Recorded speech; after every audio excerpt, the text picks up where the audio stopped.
All right, well, we'll go ahead and get started for the Engineering Committee of January 19th, 2020. Doug Roderick, Interim Engineering Manager. Got Greg Jones, the Interim General Manager here, along with Directors Beerwagen and Hull. Welcome to the meeting. So we'll go ahead and get started. First thing, is there any public comment on items that are not on the agenda? Seeing none, we'll go ahead and go on to item number 1. Which is approving the minutes from the December 8th, 2021 meeting. The directors have any questions, comments? Fine. The question came up on one of our other meetings that we weren't at these meetings, so how can we approve this? I think we can approve this. Right. I think you probably can. Yes. They look okay to me.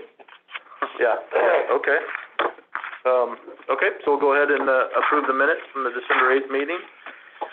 And then we'll go ahead and go on to item number 2. Maybe a quick background on what we want to do for these updates for the status report. The last couple of meetings, what we've done is we've highlighted the things that have changed since the previous meeting versus going through everyone line by line. Today we'll go through all of them because we got new committee members, so we'll go through them all. If you have a question, you can feel free to ask. And then when I get done with the engineering side, then we have Kean and Nathan that will come on and they do the hydroelectric component update. So, well, I do have a question to start with. Sure. What is the purpose of the engineering committee? What are you hoping to get from us, and what are you hoping to have as a dialogue here? So why did we form the engineering committee? It is a good question. So, and feel free to chime in, Greg. So part of what we've done historically in the past in the engineering department is whether there are certain projects that we're starting to develop or work on, like the Combi Phase 1 project that you're going to see later today. That's been around since I've been here for 15 plus years. And we started in one direction and we went to a different direction. And so we shared that with the committee that we went from, this dual pipe within the existing structure to a single pipe, and talked about some of the costs and the efforts and the reasons why we do it. And it's really just to get some background information to at least a couple of the board members, and of course the rest of the board can look at the engineering committee minutes, et cetera, to just give them a heads up of what's coming or what's going on, why we're doing certain projects, especially the larger ones. The smaller ones are a little more straightforward, but some of the bigger capital projects, we typically had discussions within the engineering committee just to give them an update and understanding, and if they had particular concerns or issues, or if we were starting to talk about development of how to pay for it, whether we needed debt service, whether we could pay for it with budgets, et cetera. So those are some of the things we would talk about in the engineering committee, typically in the past.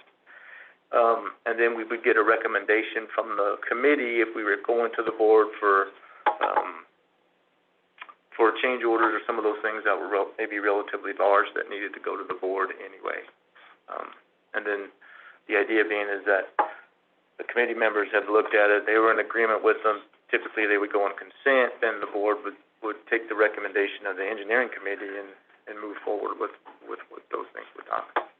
Otherwise, it's just more of an update of the projects, what the engineering department's doing, the projects that are ongoing, and the various stages to give you a feel for projects, especially within, your individual divisions, et cetera. But in general, so that's specifically for the engineering committee, but in general, the three committees, this one in particular, I'll talk about this, it is an update, like Doug says, as an update to two of the board members on changes, amendments, processes as we move through projects from start to finish, if we're doing any adjustments. When we need to bring an action item to the full board, at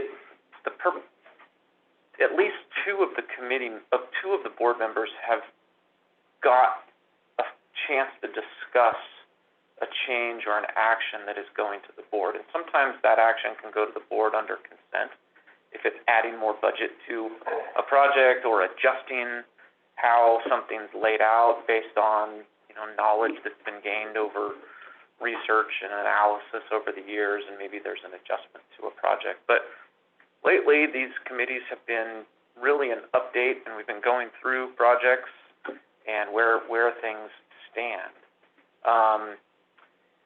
The engineering committee itself cannot really advance anything past the committee level, right? It can recommend, if staff's looking for a recommendation to move a project in a different direction, or it's changing, it can say, yeah, we talked about it and we concur, or we don't, right? But then we give the full board the opportunity to listen. But it really has no great authority to make determinations on the district's behalf for the engineering projects that we talk about. Correct.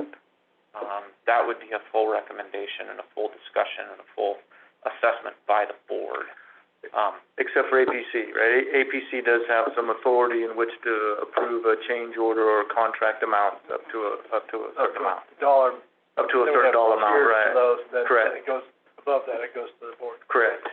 So APC has that authority, but the engineering department does not have any authority to approve or sign or authorize any contracts or change orders, et cetera. So I don't want to derail your structure, but I do have some questions that this kind of triggers for me. So if you'd like to do this first versus, my questions are more around how do we, as a district, kind of have I assume we have some kind of documentation about the assets in the district. Oh, I'm so sorry. Happens to all of us. Yeah.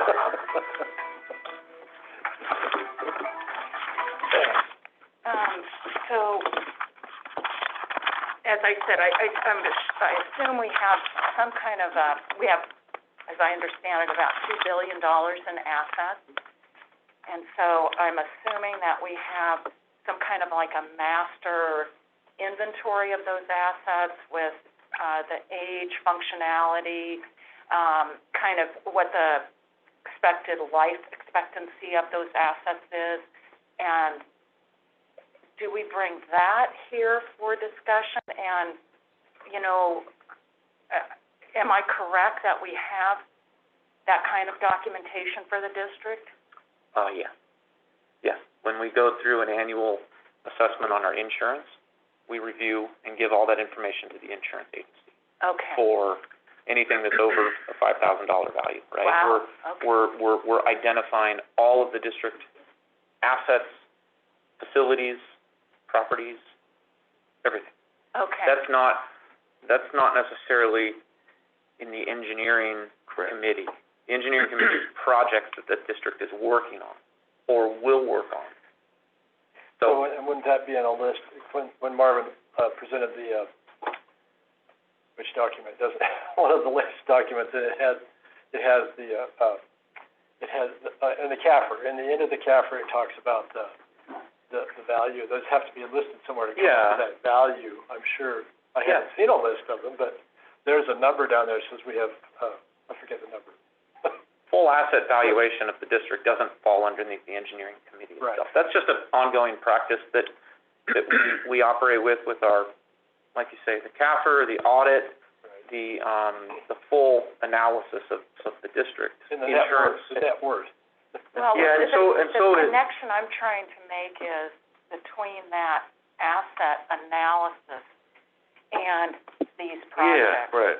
Because they are connected in that if you have, whatever assets you have that are in need of either maintenance or capital improvement, then that document is what informs your work, right? So it's roundaboutly driven by that. So we don't specifically look at that group of assets and say, this pipeline's 50 years old, let's start to get it on the schedule. Okay. Because, one, we have so many of those, we wouldn't necessarily be able to put them all in we haven't necessarily put them all on the list and started, but what we do is work with with operations and maintenance and determine which ones have been giving us the most trouble.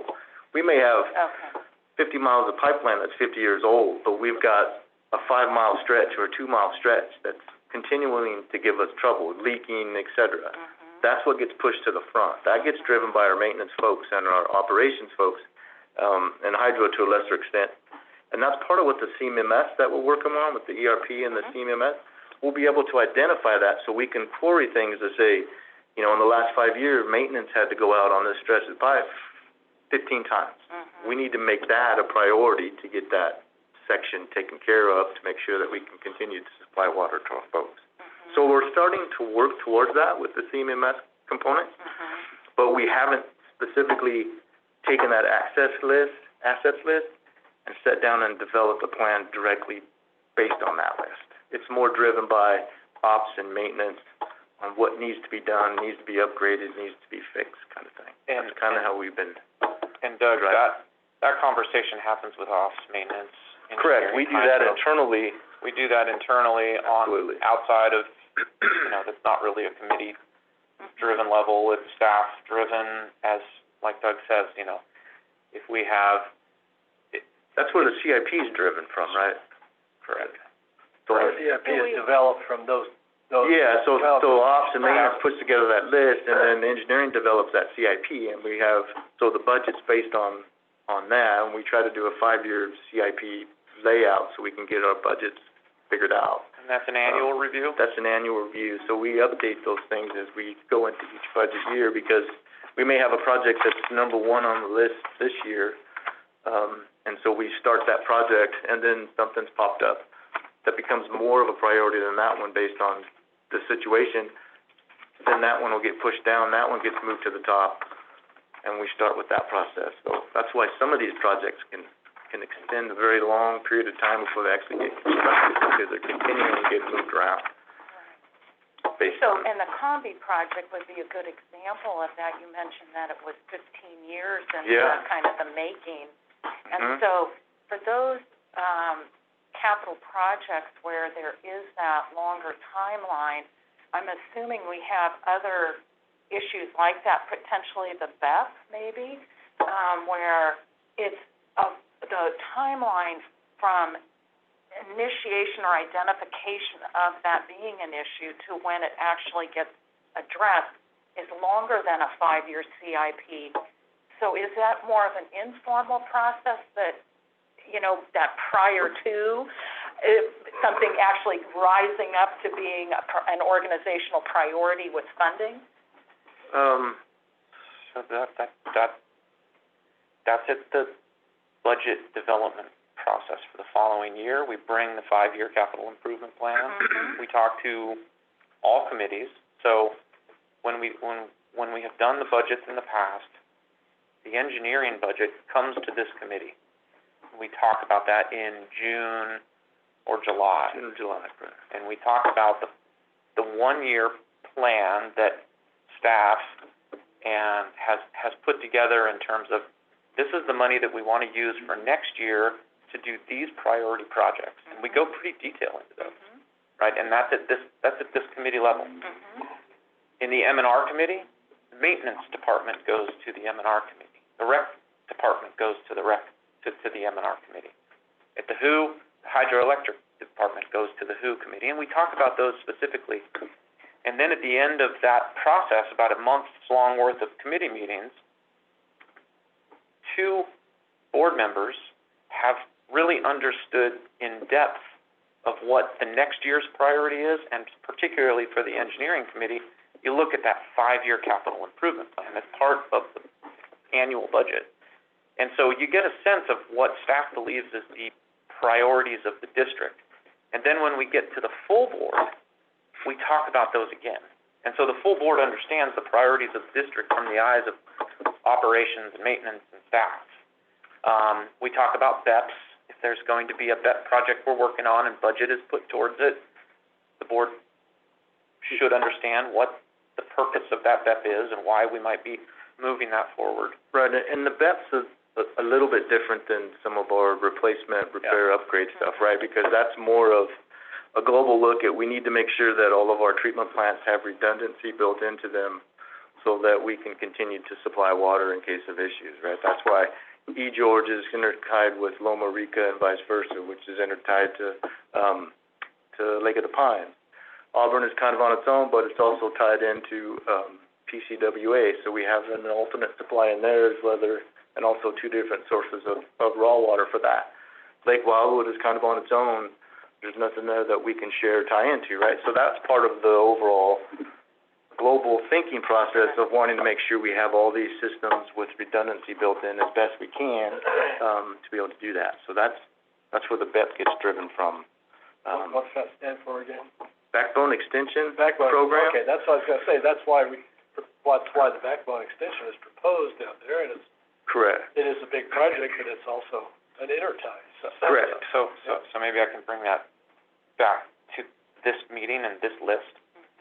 These monthly meetings have been simply an update to two committee members on where we are in the projection and the movement of some of these projects that we budgeted in a particular given year.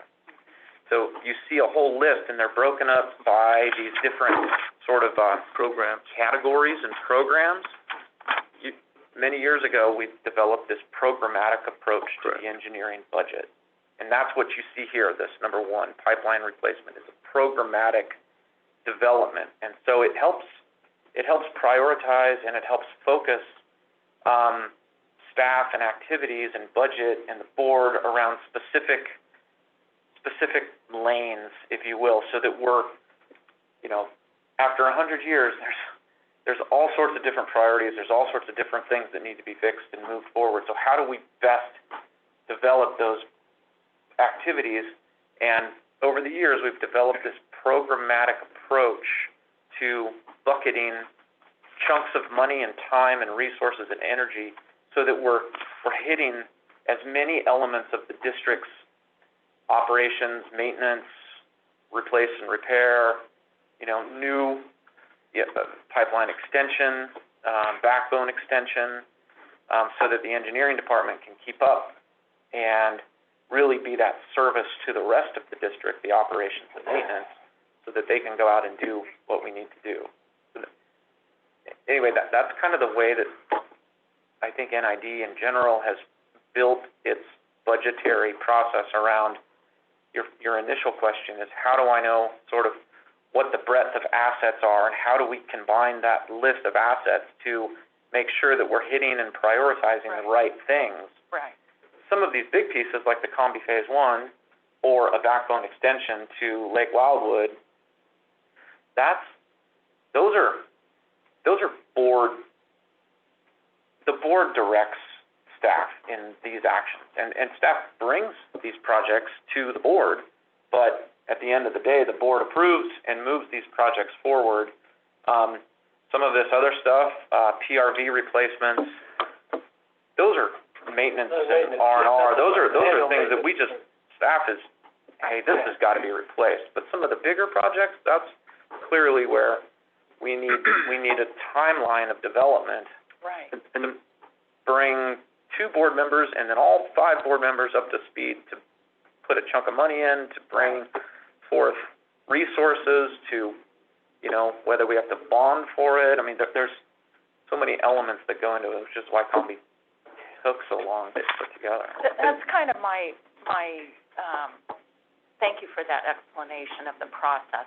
That's kind of my interest area, is for those projects that are the large dollar value, that are really strategic for the district and require a longer time horizon to be thinking through and considering funding for, because we don't have unlimited bond capability. So Right. It's how do we as a district approach that when we've got all this great work and we've got the CIP. I get that part, but it's that, okay, so we've got a lot of other assets that are aged and are going to need, and as you might say, strategic investments for things like redundancy in the system, or potentially taking one plant offline and combining, kind of service delivery. I don't know that that exists, but,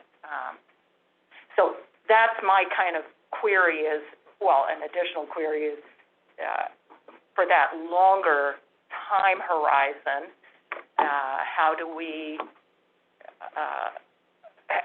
ensure that we're aware of all of that, we as a board are aware of all those things that are out there beyond the 5 years that need to be considered for funding and strategic priority, et cetera? Yeah, so, we do have a 10-year CIP that we've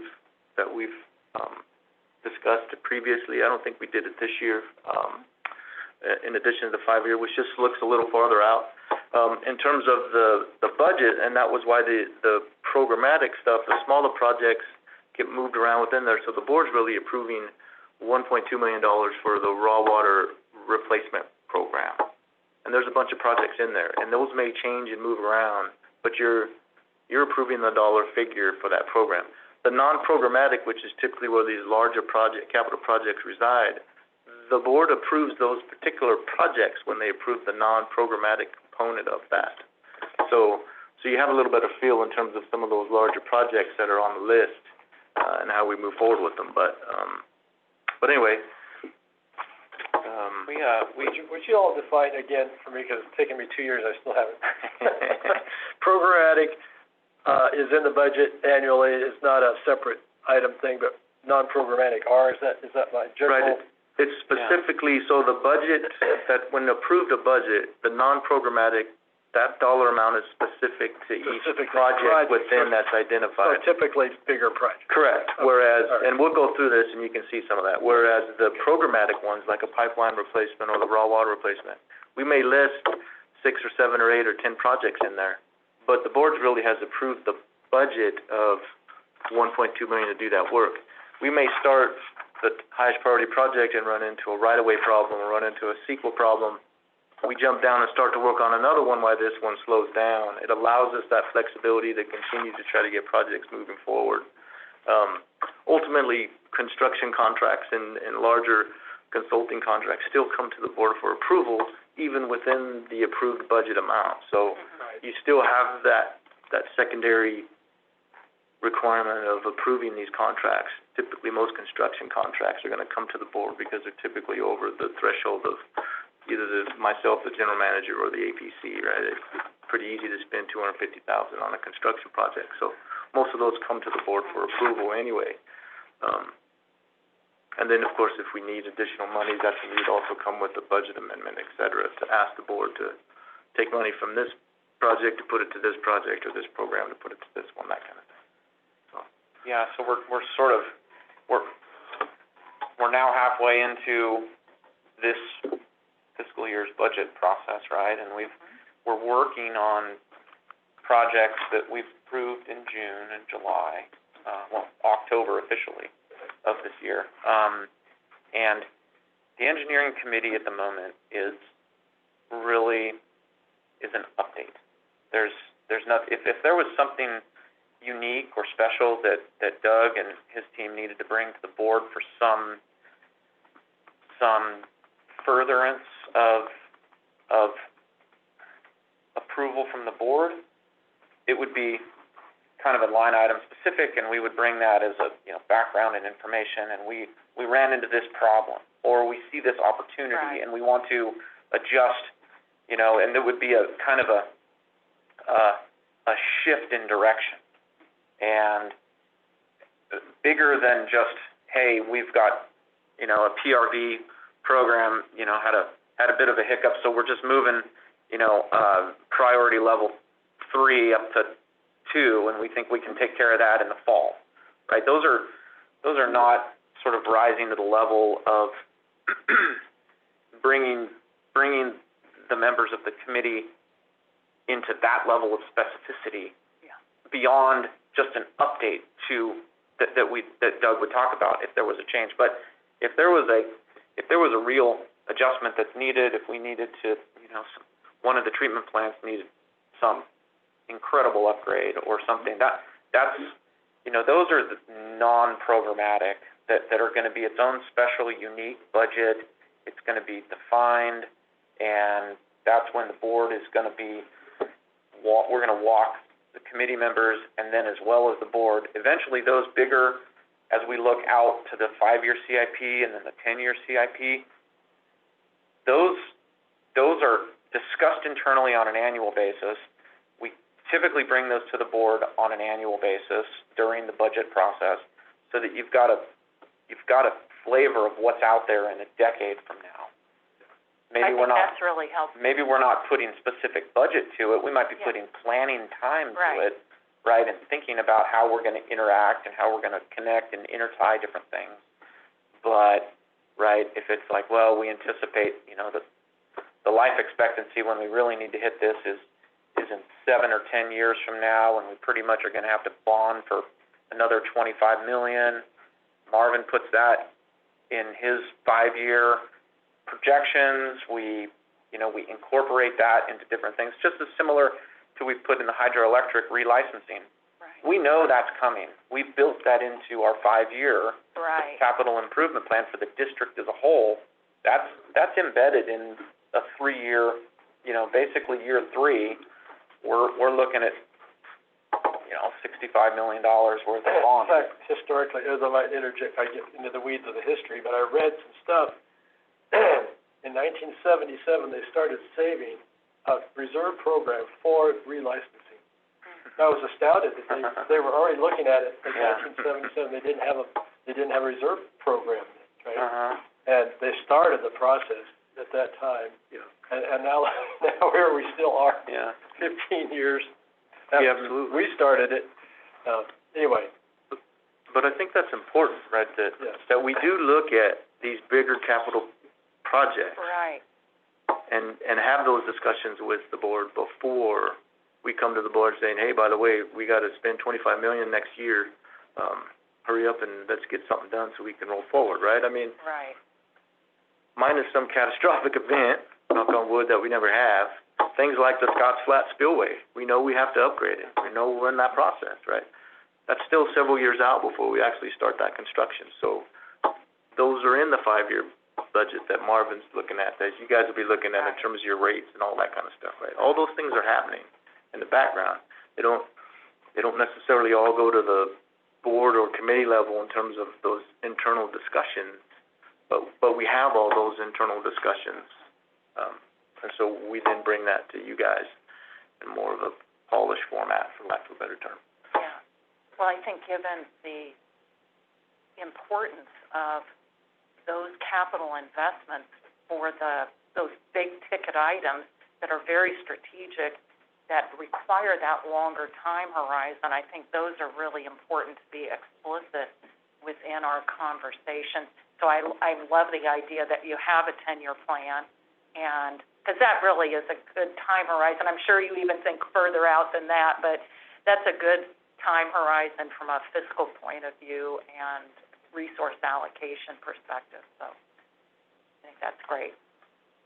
And if I could comment about your question about committees versus the board, we're already it's going to be part of the discussion we've already are addressing about how much.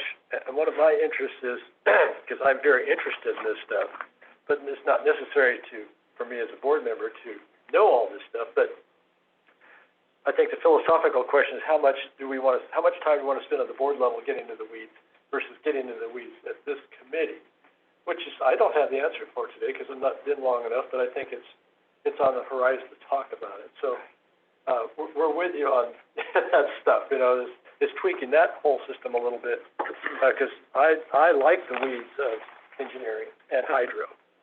I don't like it for the budget. I have to do it. So that'll be part of our conversation about do we present this information to the full board or do we keep it at the committee? That's one of the conversations we're having. And secondarily, is this one-year budget cycle plan or is this? No, it's at various levels, right? Because some of these projects are been worked on last year, and we're still continuing to work on them this year, rolling forward. So this is not a So it isn't specific to these projects are only budgeted for this year. So a lot of the projects are. That was my question. Yeah, This year's exactly. budget. I mean, like Comey's a prime example, right? We started construction at the end of 18, and 18 through 19, and then, 19 through 20, and then now 20 through 21, right? So some of these projects, when they get started, sometimes they take longer, they roll into 2 years. Sometimes we just started the design component or the CEQA work.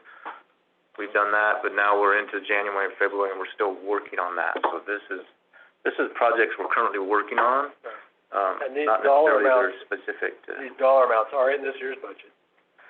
Yeah, so that's one of the things we'll talk about, and that's maybe a good segue. Okay, and my other question, maybe we'll get into it. So the dollar amount, say for Deer Creek Firehouse says for design, that dollar amount doesn't cover the next, say there's one that's in planning, then it goes to design, then it goes to construction.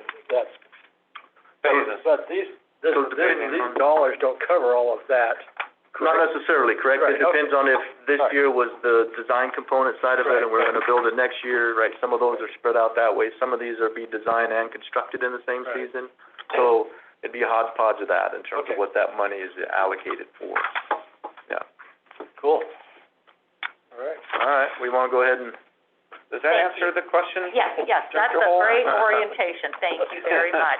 okay, so. it's good for me too. So we'll get started, and the first thing I wanna do is apologize. So at the beginning of each one of these program numbers, like the first one on page 1, which is pipeline replacement program, that's still showing the 2020 budget number, and it should show the 2021 budget number. So we'll get that fixed for the next one.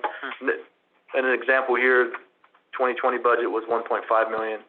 The 2021 budget is $2 million, just over $2 million. And some of these other ones have gotten smaller, some have gotten bigger, and that, again, relates to these projects are more important, so those projects may take a little more money within that program, but we can spend less in other programs, right? Overall, 2021, we cut almost $7 million out of the capital program to help offset, the costs related to our rates and our, debt service, et cetera, right? So this program is about half for this year is what it has typically been the last few years. Okay. So pipeline replacement project, and I'll go through these. I'm already lost. I'm sorry, page 1.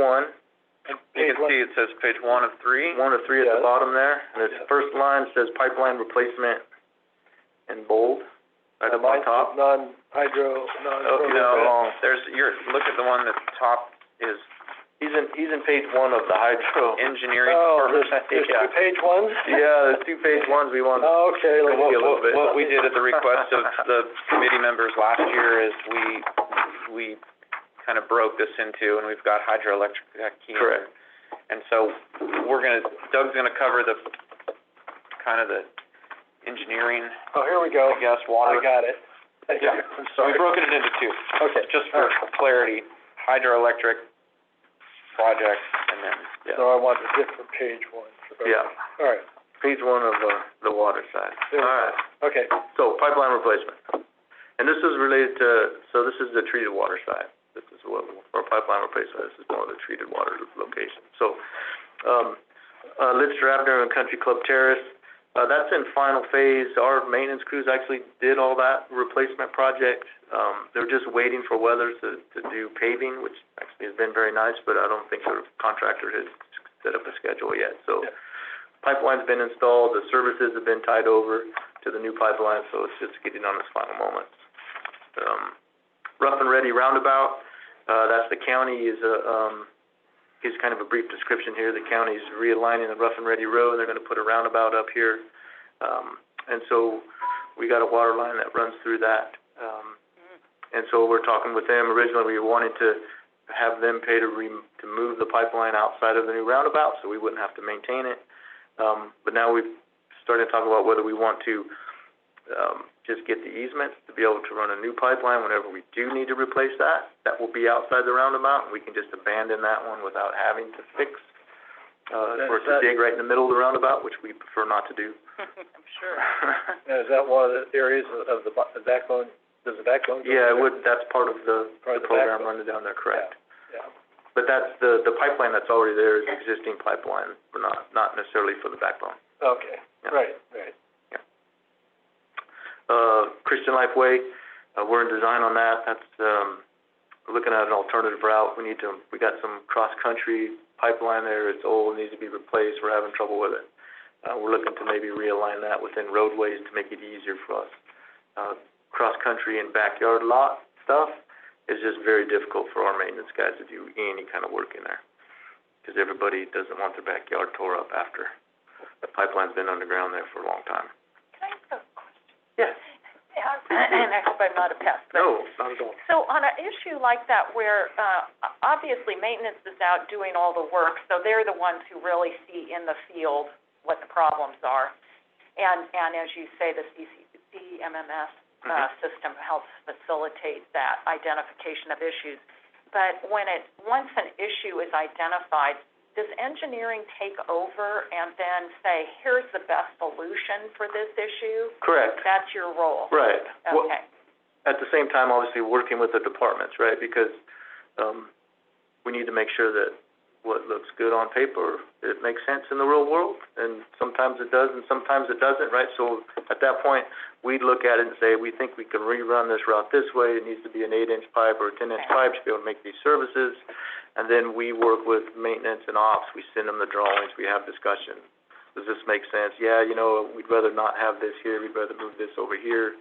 We work back and forth that way. Okay. But yeah, they identify them. We're the ones that put it on paper and get it all dialed in, and then sometimes they construct them, or we go out to a private contractor to build them. Okay. But there's a lot of interaction between the three departments. And if you determine that you're going to go out for bid on, or outside for construction, do you manage the project? Correct. Or do they? Okay. Correct. Engineering manages. Correct. Okay. Yeah, we don't typically hire any outside construction management, so it's all done internally. Design, depending on what it is, sometimes we will have a consultant do some of the design work. Sometimes it's just all in-house, but all the construction management side happens internally. Okay. Absolutely. Thank you. Yep. Where are we at? Meadowbrook. Meadowbrook. We're just in the initial reviewing stage. I believe that was a 2021 budget project, so we're just getting started on that. But there's not a whole lot happening. These next couple, let's see, North Day pipe. Again, you can see it was a very bad AC pipe. What does AC mean? Asbestos concrete. Okay, that stuff. The old stuff that was put in the 60s and 70s. That all blew up along the Colfax Highway. Is that on Colfax Highway? North Day is off of Colfax Highway. Oh, yeah. That's why I'm familiar with Gotcha. with the pipe. When they first put it out there, it had to get all replaced. Yeah, it tends to get gets mushy as it gets older. Yeah. But we got plenty of it that was I wonder installed what back in the day. stood for. Yeah, so we'll replace that. So we're in the process of that. Design's about 90%, so now we're doing some right-of-way work as we move forward with that. With Lower Acres, same thing. That's badly deteriorated pipelines that were installed, as well as undersized. So we've got a bunch of wharf hydrants out there on 4-inch lines, protecting the community. That's really an inadequate, in addition to them just being old and deteriorated. So, and that one I know is we're designing it this year. Next year's the CIP we had, like $1.5 million or something, or to replace that pipeline. That would come in next year's budget. We'll have those discussions. Osborne Hill, that's one. We have the Alta Sierra tank that we're constructing currently. We downsized what we originally had contracted for from a $5 million to a $3 million, as we identified that if we make some improvements to the inlet and outlet of the Osborne Hill tanks, which are existing, we can get better flows out of them, which cut down the need to build a larger tank at the Alta Sierra site. So we're always kind of moving things around, et cetera. And then Live Oak Way, obviously, we haven't gotten started yet. That's a 2020 budget. PRV replacement, again, this is we've got a bunch of them in our system. Most of the ones we're replacing are all below ground ones, so we're bringing them up above ground, bringing them up to grade, up to speed, and up to the requirements that we have. So we're just going through programmatically selecting 2 or 3 and working on them and replacing them in this program. I was curious about the below ground, above ground. I saw that too. Yeah. What's the difference there? So part of it is a confined space and the issues and the vaults being flooded and the drains being plugged, et cetera, all being below grade. So all of our new ones, our new standard is to bring everything above ground, so we no longer have the confined space concerns, and then the drainage and other stuff too. A lot of problems is you put these things and the drains don't necessarily drain anywhere, they'll plug up, and so then water will start to fill up inside the tank, or inside the bowl. So we need to replace them, we want to bring them up above ground, and so that's part of what we're doing with these. And again, these are, so the first one, Cedar Ridge, you know, we're basically done with design, it's pretty straightforward, so we're just doing the easement stuff now. East Ridge, we're just getting started on that, as you can see, roughly 10%, so, Bergen Lane, that's actually one where we're eliminating a PRV, and we're extending a pipeline up to connect into an existing pressure zone, and so that we can eliminate the need for a PRV that was serving a relatively small number of folks. Now we're gonna just tie it in and put individual PRVs for those couple of folks. It actually better improves our system operations that way. And then Silverway's another one. They're on the list, we've started them, and they're at various stages. You know, you get right-of-way or procurement, you get layouts, you figure out where you want to put them, et cetera. Raw water system improvements. So Doty North, so we're in construction. They've got the concrete pier set during this nice weather, so that was the big issue for us to get that done before Mother Nature caused trouble. So they're starting to set pipe on top of those concrete blocks. So that pipe should wrap up and be ready to deliver water by April for the irrigation season. Santini Siphon, this one is just, it's basically finished. We're getting some final easements from a property owner out there for some adjustments of the alignment. This will be constructed by maintenance. We've actually ordered most of the material already, and maintenance will be building this one. They can build this one during the summer and then just do a tie-in for the most part at the end of the irrigation season. So this will be a maintenance constructed project. Can I just, can you define a siphon for me? Yeah, it's actually it's an inverted siphon, and we'll show you one out there today, but basically what it is you have a canal, and then you have a pipe that comes down, and then daylight's over to here. So we have to get across a ravine, and instead of running a pipe straight across because it may be too long or a big suspension, you do a siphon where you go actually underground and then come back up. Okay. And there's just a difference in the inlet and outlet, and that head difference pushes the water through. Oh, and that's what's from Colby across the Beer River? Yeah, exactly. That you designed? Well, I didn't design that one. Oh, I thought Jim said you did. I built it. You built it, okay. I built it. But that had some structural suspension bridge stuff that was outside of our wheelhouse internally that we had some help on. Well, it's way cool. Yeah. Nice. Yeah. And it's actually considered an inverted siphon for when the siphon. engineering dictum. Right, correct. Over a hump and then correct. down. That's a siphon, Higher right. and lower, over a hump. Yeah, it's like a vacuum that pulls it across, right? Yeah. Versus. That's pretty cool dynamic. Yep. South Yuba Repair, so this is the one that GHD is going to be developing a CIP program and assessment of the existing South Yuba Canal, which still I don't believe is district property yet, but will be. And so there'll be a report that we'll probably bring out at the end of March or maybe the first one in April. We'll have GHD give a little presentation on that, so you get a feel for the assessment of GHD and where they think that flume is, some of the CIP program in terms of maintaining it, replacing it, keeping it up to grade, et cetera. So that particular structure, which is I think roughly 10 miles or something, give or take, a flume that will be taken over from And that's PG&E. the consultant you're referring to? Yeah, GHD. GHD, okay. Yeah, correct. Yeah. That's a big one. I assume maybe that board, I mean, you already had a lot of discussion undoubtedly about the South Yuba Canal. But is that typically the bigger issues are a board discussion, I would assume, as opposed to here? I mean, in terms of, well, Well, the investment requirements, my understanding is. Oh, yeah, well, you would have had that discussion as part of the negotiations with PG&E and the need for... Yeah, so when we get there, so our staff is out there with PG&E constantly and assessing what needs to be done. Right. That facility still hasn't transferred to NID Right. as of yet, Still and according to PG&E in discussions with them a couple weeks ago, we're all waiting on FERC. We're not sure exactly what the hang-up is, to be honest with you. Okay. So we're, assessing that. The agreement is that it will be in the same repair as was when we made the agreement deal. So PG&E is keeping it going right now. When we get to, understanding the full upgrades that will need to happen over the course of the years, I believe we're building a plan for that at the moment. We just haven't fully understood. Well, I remember the idea of having a consultant, do an analysis of it, and Right. also the funding for maintenance and repair.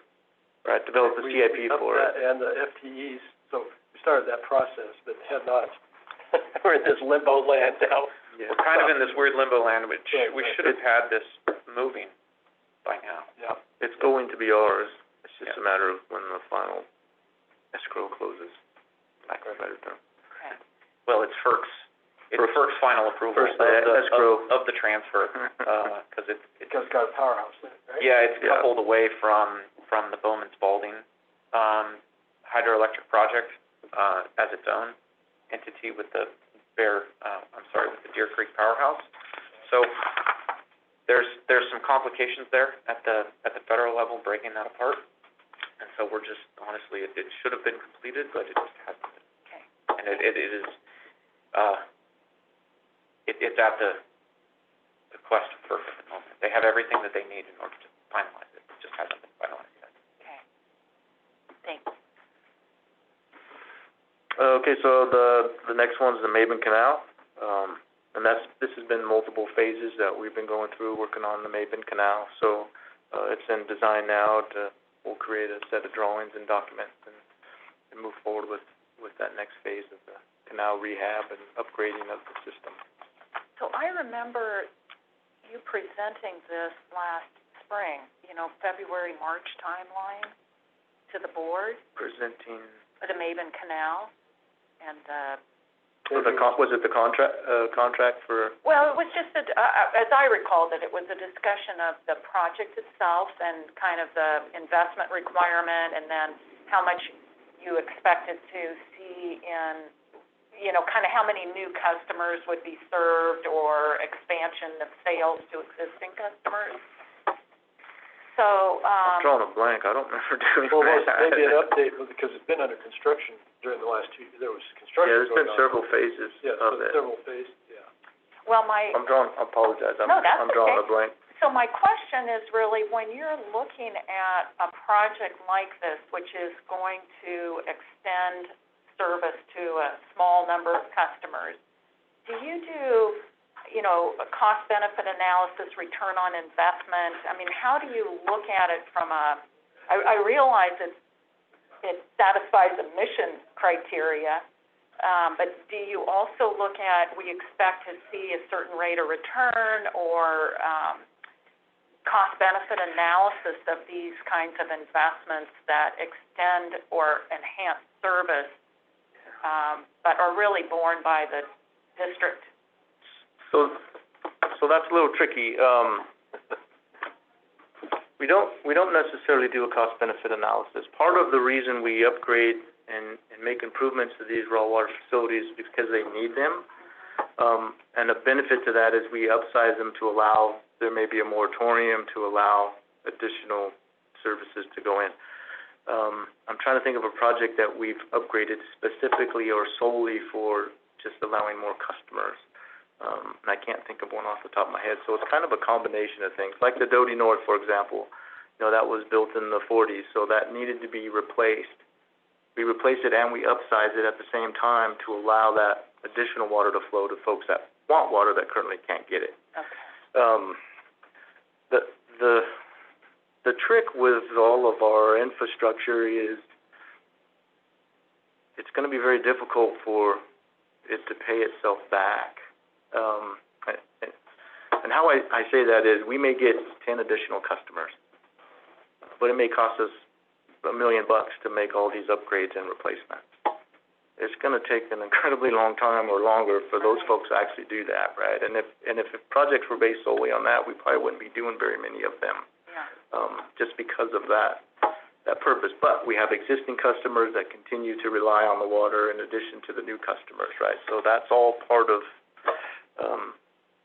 the reason for the need to upgrade and to make improvements. We've got leaky canals, et cetera. We make these improvements because we need to in order to be able to operate efficiently as possible, but not necessarily driven specifically by the monetary return by making these improvements. Okay.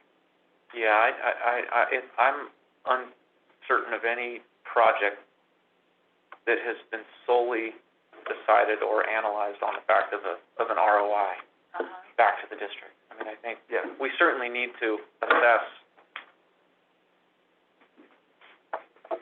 the benefits, right, to the district as a whole, instead of a small subset of customers or a small subset of a region. I think if we start going down that path and analyzing upgrades, it's a different. We have to be careful. If we based all of our engineering project repair and replacement facilities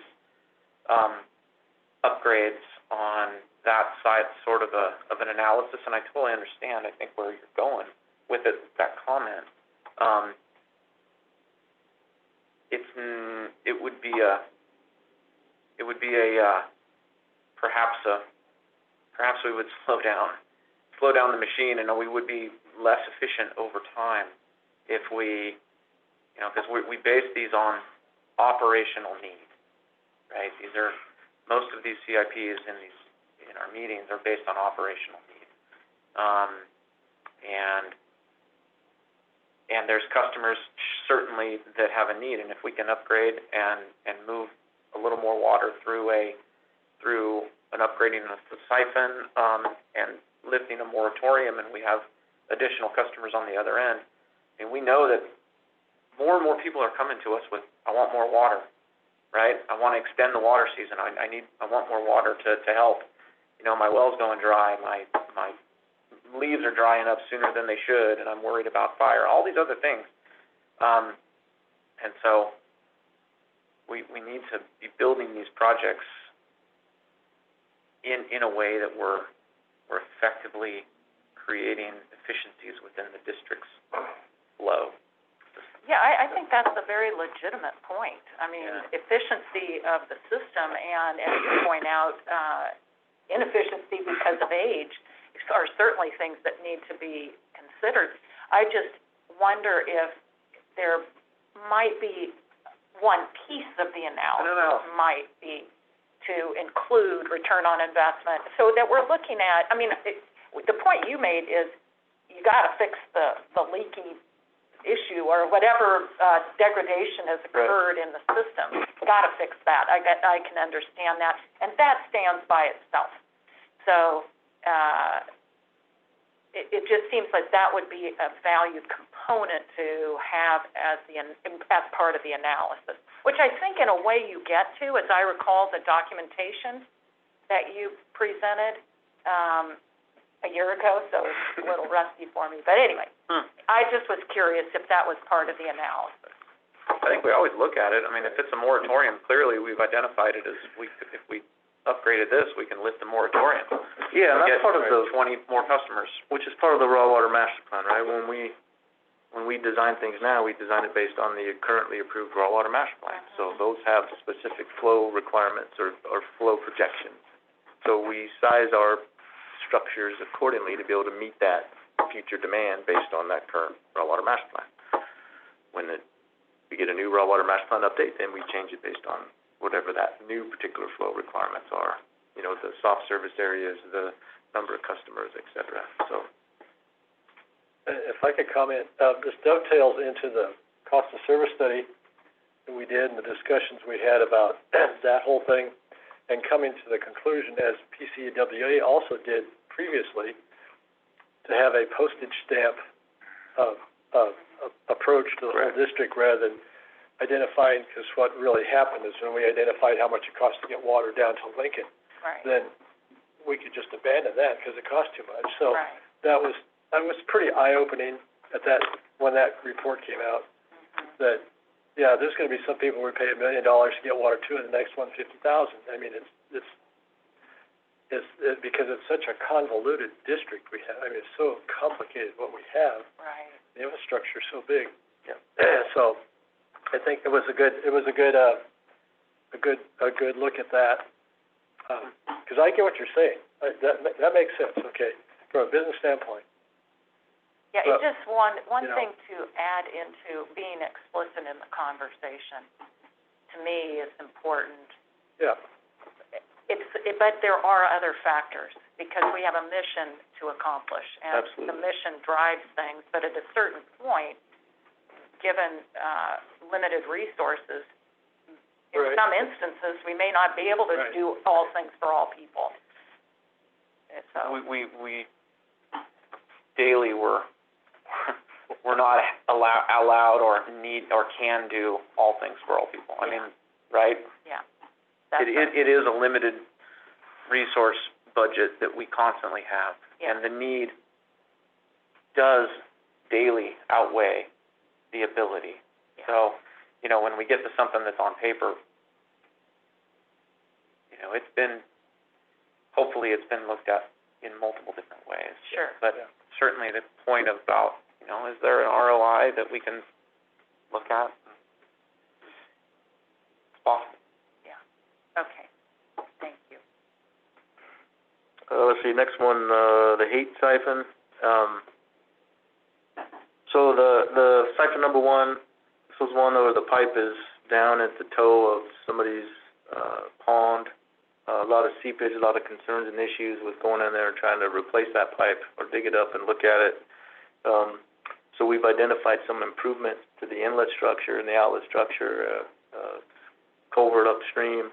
And maintenance has gone in and cleaned those up and made some improvements to it to see if we can get additional flow through there for now to help with the customers that are on moratoriums out there. So operations will do a flow test to see if those improvements allow us to push more water to get folks. That way we figure out how we're going to handle the long-term pipeline that's currently basically at the toe of an existing dam. So we had some concerns about trying to do any work there and having that dam fail because it was constructed by a property owner. It wasn't necessarily any specific design criteria. So, and then we're working on number 6. Pet Hill, that's just something that's budgeted this year. We just haven't started it yet. So the second page, we still got a couple more here. Comments just that they're in this year's budget, so we'll start working on those during this year. Clipper Creek, which is number 9 there, that's one that won't be constructed for several years. It's going to be a very large project to replace all that techite. So this is just the initial design and planning component of it, that we'll figure out what we want to do, how we want to replace it, and we'll start that process. Is this an example of a project that has been to the board already? No. Okay. No, correct. So from a process point of view, you identify a need, you do some initial planning, and then the proposal comes to the board? Yeah, correct. In terms of, this would be a CEQA document, so we would bring it to the board, we would talk about the project, the environmental impacts, then you would approve the document and the project. Usually you do it all at the same time when we bring a CEQA document forward. Okay. And then at that point, we would then figure out how to budget it, because it's a very large project. Lake Wildwood, Georgia Lake Wildwood. So for this year, there is no budget in this year for the backbone extension. We are going to construct about 1,200 feet or so of pipe.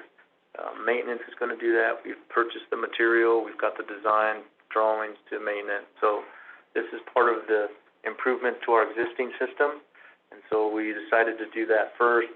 And then and then move forward from that. If we got money in next year's budget, we can talk about, going on to the next phase. And this is one we brought to the board originally to talk about whether we finance it and do it all as one big project, or spread this out over an 8 or a 10-year window. And the board ultimately decided at that point, so let's phase this out and try to work it within the existing budgets over the next 8 to 10 years. So that's what we're focused on at this moment.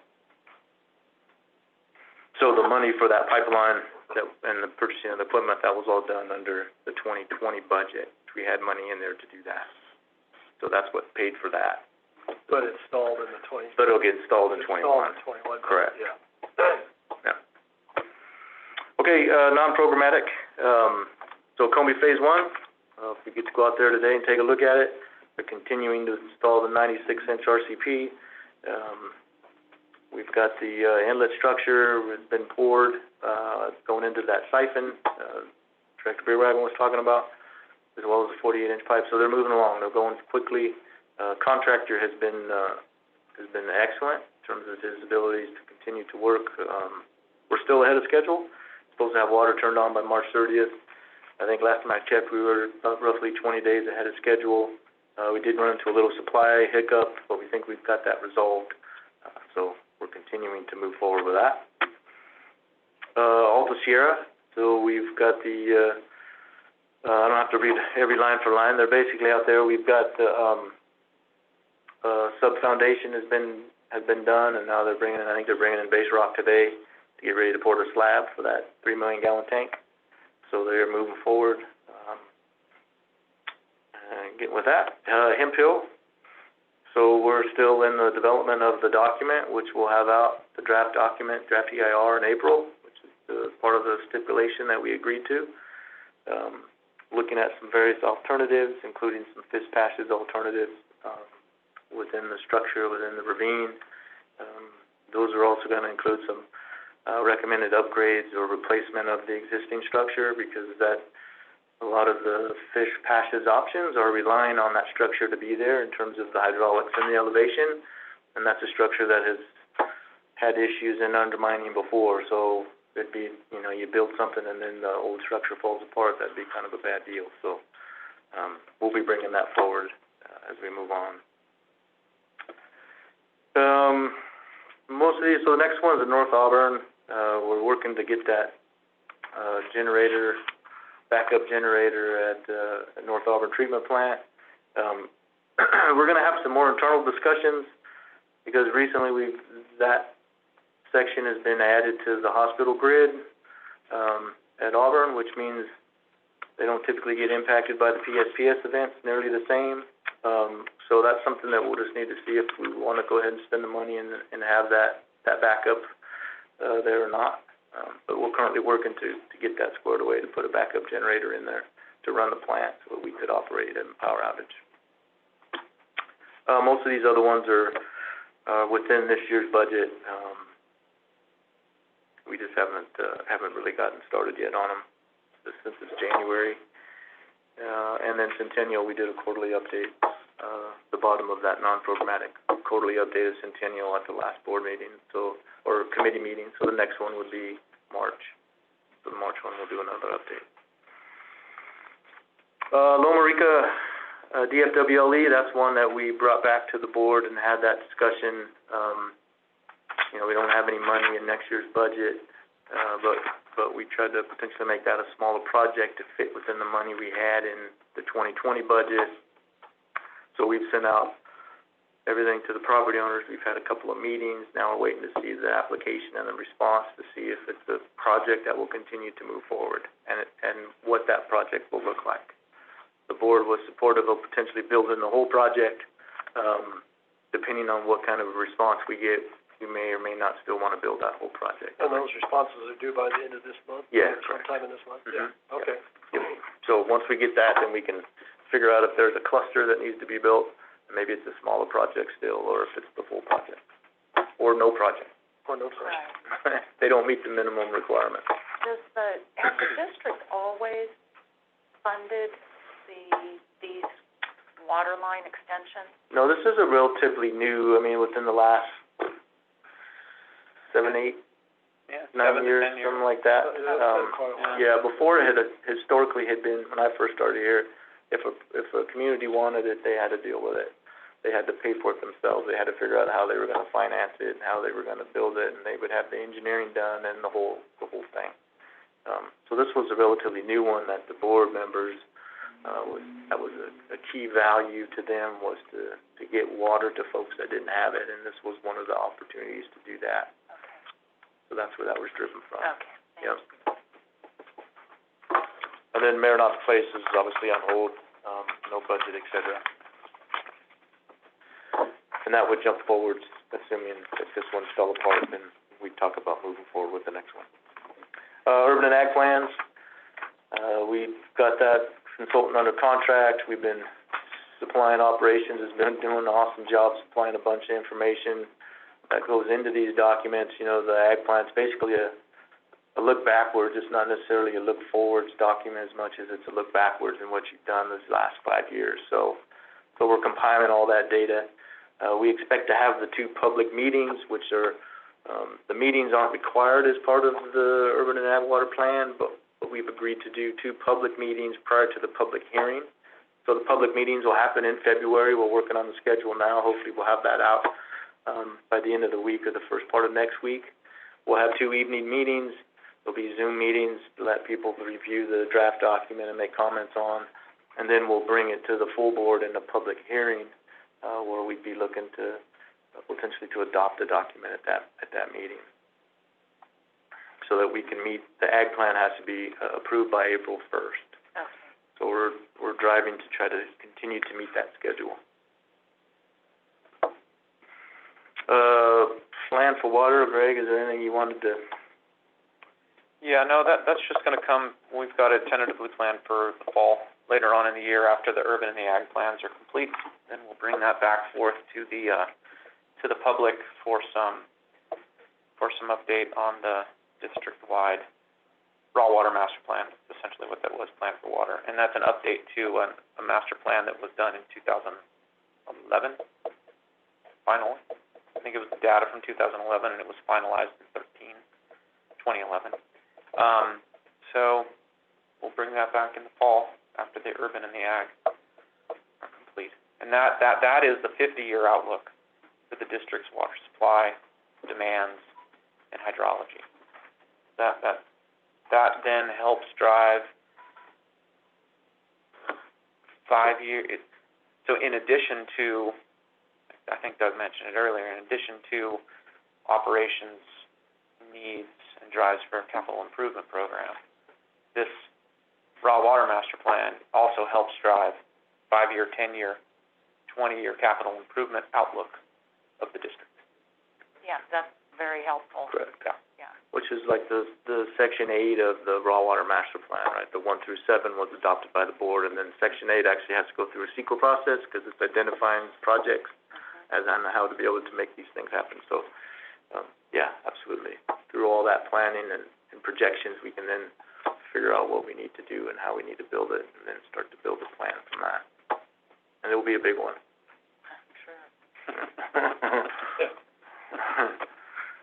So next one, Scotch Flat. My understanding from Greg is that we bring in the project CEQA update process to M&R. Yeah, I'm reaching out to see where we are on that one. We may have a little bit of delay, Okay. but this is a trail that is being designed. It's about a mile long below Scotts Flat Lake, so below the dam and above Lower Scotts Flat, a connector trail. And this was originated a couple years ago after some concerns over pedestrian traffic across the dam itself and the spillway. And then as we look forward into the redesign and redevelopment of the Scotts Flat Spillway, which would put any pedestrian or public access to it out, there's a lot of people that, in the Cascade Shores area and Scotts Flat that utilize this area for recreation. And so this was a way to bring people from the north side of Scotts to the south side of Scotts via a community trail on district lands. So we're in the middle of our CEQA review of that at the moment, and then we'll bring that forth to the board for assessment here I don't have the date. I was hoping to bring it to the M&R next week, but we may have to delay that until the following month. Sounds like a nice enhancement. It will be, right? I mean, I think it's a beautiful spot. It's about a mile. We've got, you know, the layout. We're just finalizing the biological and cultural assessment right now. And then there's how to pay for it. Well, we're good on that. We've actually the past year's budgets we've been developing it. And we're pretty close to making it happen. All except for the final crossing of the creek. The bridge crossing. That's going to be the difficult one. Right, We'll get the trail. We'll get the terrestrial trails in from Pasquale Road and then Scotts Flat Campground number 1 down to the crossing of the Deer Creek. We're going to have to figure out a way to pay for the bridging system over Deer Creek eventually. Okay, so the next one, the last one here for engineering is the sediment removal, and this is one that we've had a sediment removal and a programmatic budget that we've been putting towards these every year. Now that we've started to see some of the information back in terms of cost and effort, I've asked that we hold off on moving forward with more sediment removal while we develop our plan on where we're at in terms of the current conditions of our reservoirs, start to develop costs on what it's going to take, right? Because it may make sense to say we want to clean Rollins up, but the cost to do that is just crazy expensive, right? Astronomical. Yeah. I mean, to gain 10,000 acre-feet back in Rollins, you may be spending $200 million. And does that make sense to do that, right? And so maybe it's money better spent to try to keep it from getting worse. Maybe build the sediment debris up above, something you can clean out, et cetera. So that's what this report's doing. That's getting done internally in-house. We did do some bathymetry study, of Combe and Rollins and a couple others to see how much they have actually filled in and capacity lost, et cetera. So we'll be putting all that together and having this report, and then we'll come to maybe to the committee and then ultimately to the board with that discussion on what we recommend on how we should move forward with our sediment problems that we're experiencing. Some we don't have much trouble, up in the high country. There's really not a lot of sediment loading concerns. The Bear River seems to be one of the bigger ones. Then a bunch of our smaller ones, whether we want to keep them, whether we need. Some of them we don't need in terms of operational requirements anymore. So maybe we should just abandon them or remove them or fill them in or leave them but don't utilize them, some of those types of things. So we're doing that so we can put together a plan on how we want to handle all these reservoirs and the sediment problems that we're dealing with. Great. That'll be very interesting. Yeah. So with that, we can go over to page 1 of hydro, and I'll hand it off to Kian and Nate. They can walk through those. You guys? All right, can you hear us and see us? Hear you. Yes. We can see Nate. We can hear you. All right, that was interesting. It kind of just changed modes on us there, so we got to figure out where we are in this whole thing. So, all right, so we'll go ahead and get started here. I am Kian Summers. I'm the hydroelectric manager. I'm here with Nathan Dravold, and actually Nathan is going to go ahead and start and walk us through this, and we'll answer any questions that the committee may have along the way. Yeah, sounds good. And we're going to do this the same way that Doug did. I will go through all the projects today on this list. Feel free to stop me at any time for questions or comments. But in the future, starting next month, we'll focus on solely the highlights and any specific changes that have occurred since the last meeting. That said, let's go ahead and jump into the first program on page 1 of your hydro updates. This is for the non-programmatic projects. Just one under this category, and that is the new hydroelectric office design and construction. We're currently working on the design of a new facility with Energy Center program components under development. The new maintenance facility and storage ER draft pre-design are complete by the architect. And we currently have 3 energy carbon concept studies that are completed for forest carbon sequestration, pump storage, and a solar field. The development of an overall site program, carbon and energy management strategy, with marketing and partner options is underway. And once that's complete, these findings will be summarized to present options and alternatives for the development of the site in various levels of renewable energy generation and carbon zero footprint. Going down to now program 10.2 for hydro powerhouse improvements. Ian, do you mind if we switch the screen so I can see if we have a hand or a question? Okay, thank you. So under program 10.2 for hydro powerhouse improvements, first line we have here is for the Dutch Flat Powerhouse balance of plant. This is to install an expandable balance of plant to monitor critical plant systems such as excess vibration of the turbine and generator, temperature and flow. Essentially what that is, we'll refer to a balance of plant or a programmable logic controller, sometimes referred to as either a BOP, PLC, or either just a BOP or a PLC. What that basically is a central controller for the powerhouse. So all of these systems that we're tying into now are being reported to this new balance of plant, which replaced original vintage components of the powerhouse dating back to the 60s. We actually installed this balance of plant PLC last fall during the September-October annual outage period, with testing of the new vibration monitoring system completed at that time. We are still working through testing of the new automatic 4-bay level controls that was started in November, but it's still ongoing, which puts us into, we're actually in post-construction right now for the project. We received our final design submittals, and we're working on adding new SCADA alarms and PLC programming, which is going to be happening over the next several weeks here. Get down to line 2. This is the Deer Creek Powerhouse upgrades, which is the cost of upgrades necessary to sell power upon the close of sale, which was brought up earlier in this meeting. We are currently in the design phase on this project, working on plans for an engaging station on the South Yuba Canal that will allow us to measure flow that will be supplying the Deer Creek Powerhouse. These plans are currently being developed and will be sent to PG&E for approval prior to installation. Let's go down to line 3, the Chicago Park Powerhouse Fire Suppression upgrade project. This project will upgrade existing CO2 systems such as piping, the alarms, and the sensors inside the Chicago Park Powerhouse in order to protect the generator with a new CO2 system. This will also include an installation of a new clean agent suppression system for the control room, with the addition of fire detection systems for electrical cable trays as well. The final design for this project is now complete following the review of a fire protection engineer solicited by our consultant. Installation is planned to start early 2021, and this week Hydro is reviewing and will provide feedback on a construction schedule that should put us into the construction mode fairly soon for this project. To line 4 now. This is the Combi South and Combi Reservoir Access Road project. This will develop approximately 3,000 feet of new access road to the south abutment of that facility.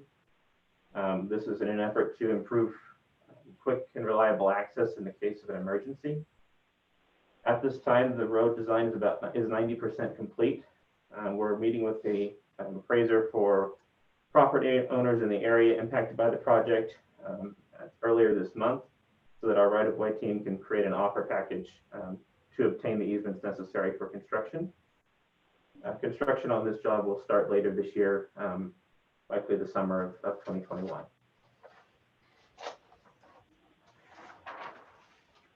All right, down to line 5 now. This is the Combi South Powerhouse electrical upgrade project. This included a couple of tasks, mainly focused now on replacing an existing 12 kilovolt transformer and its containment pad. Hydro is currently working on the design of that pad with engineering. We have the new transformer here. It's been tested and certified by our team after delivery late last year. And the planned installation date is also later in 2021 during the annual outage at Combi South Powerhouse. Down to line 6 for the Rollins Powerhouse. This is the Rollins Powerhouse Oil Circuit Breaker Replacement Project, where we're working on replacing an existing oil circuit breaker, sometimes called an OCB, at the powerhouse with a more environmentally friendly and reliable vacuum circuit breaker. We have opened a project ticket with PG&E's engineering team and are working with them to provide requested documentation for this effort. And we are also, we've also submitted a purchase requisition to our vendor to procure this new vacuum circuit breaker. We're waiting right now for manufacturer drawings to come back to us for our review and approval prior to actually building the breaker, which is then planned to be installed during the fall outage this year at Rollins Powerhouse. Going down to line 7 for the Chicago Park Powerhouse instrumentation upgrade. This project will install new instrumentation that will enable our operators to monitor flow, temperature, and pressure of vital powerhouse components, specifically for a new cooling water system. We have our final design complete. Hydro is currently working on procuring project materials early in 2021 so that we can install the new system during the annual outage this fall. Going down to line 8 here for the Chicago Park Powerhouse transformer replacement. I'll also mention line 9 at this time, the Chicago Park Powerhouse turbine overhaul. These are a couple of major efforts that we're just starting to undertake this year in 2021 for planned upgrades at the powerhouse.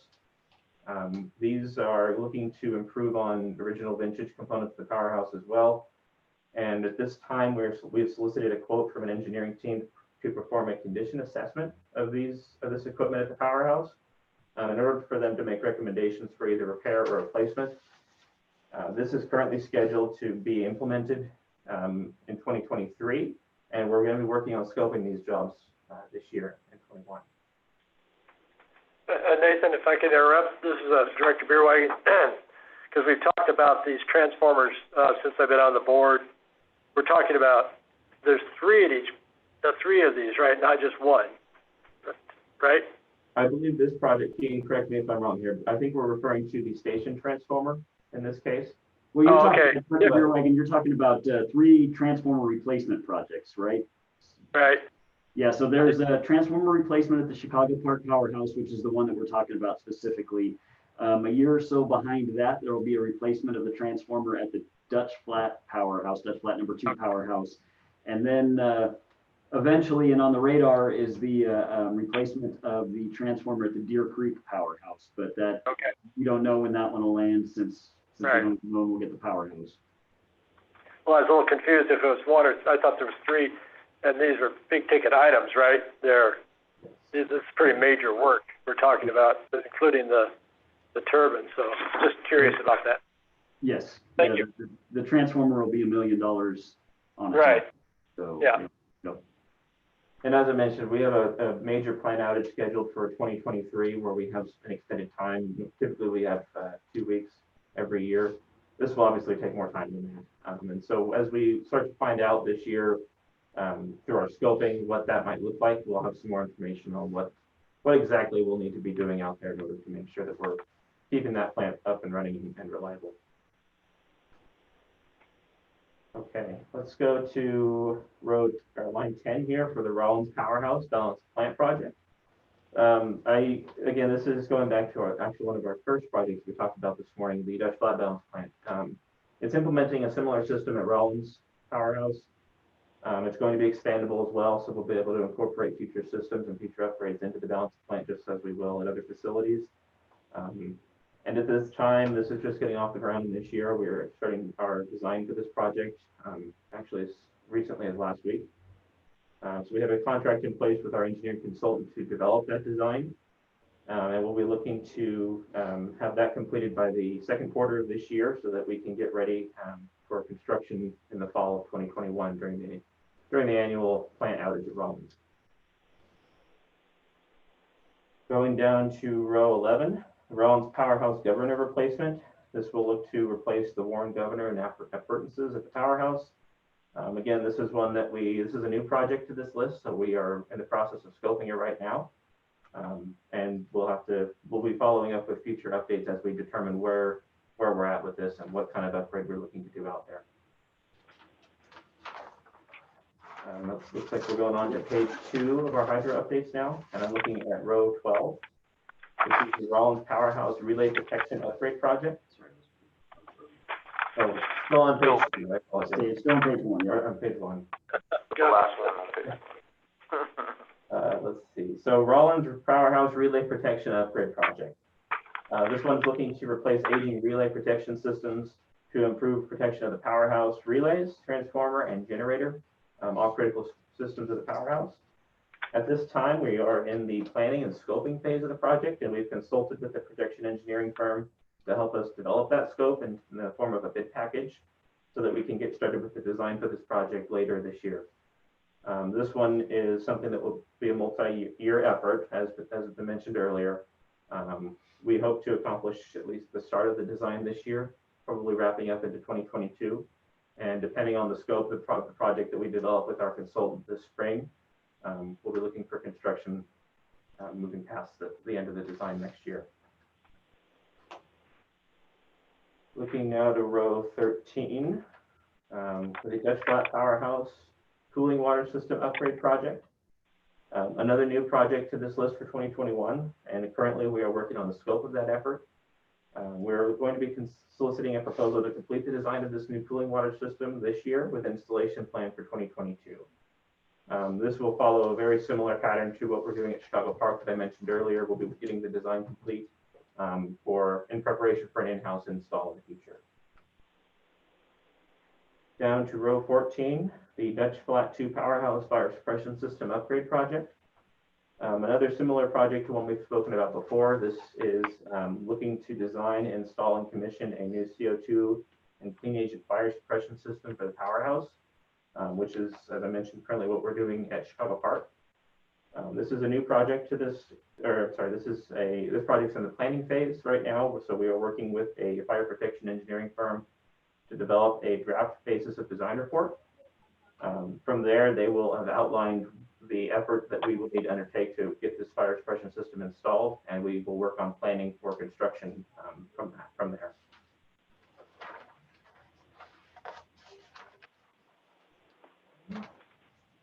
To row 15 now for the Bowman Intertie. This is to replace the existing SF6 breaker at the Bowman Intertie that is sulfur hexafluoride with a more environmentally friendly vacuum circuit breaker. This kind of ties into the project we are working on at Rollins Powerhouse to replace the oil circuit breaker, the OCD there. SF6 is a very potent greenhouse gas, and so we're able to mitigate our environmental footprint by replacing that with a vacuum circuit breaker. That is our goal. We're going to see how the installation at Rollins goes with the vacuum circuit breaker we're putting in there this year. But assuming it will go well, we'll be looking to do the same thing at the Bowman Intertie as well. So this one is still in planning and on hold until we know more about the Rollins project. Row 16, this is the Rollins Powerhouse Fire Protection System Upgrade Project. This one we'll be looking to scope this year. It's a new one to this list. And assuming that we are happy with what we get at Chicago Park this year in 2021, we will probably be looking at something similar for Rollins. So that would be a CO2 fire suppression system to protect the generator with a clean agent system to protect the control room. This one is planned to go to construction in 2022, and so we'll be working on the design for that later this year. The last three on our list here, which are rows 17, 18, and 19, are all related to the Deer Creek Powerhouse transfer.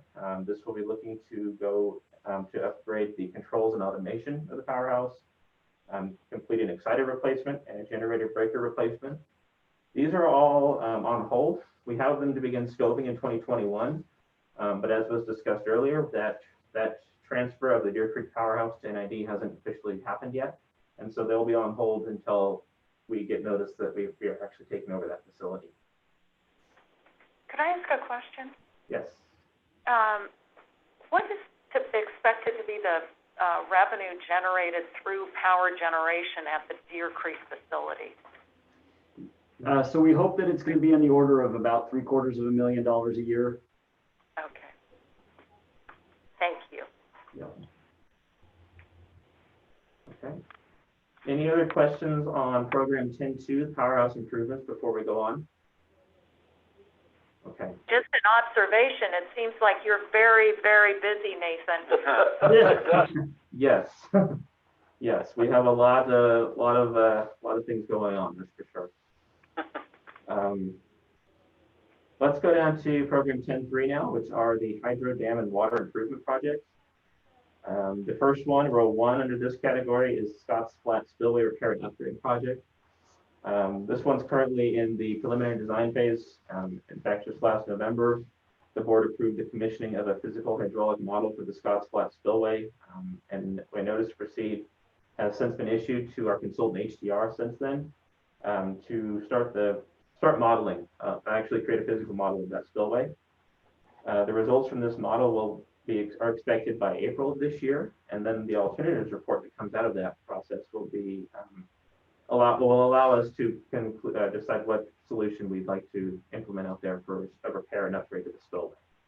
So we're still working through the development there, and we'll decide on the alternatives in the future. Could you speak just a little bit more about the modeling?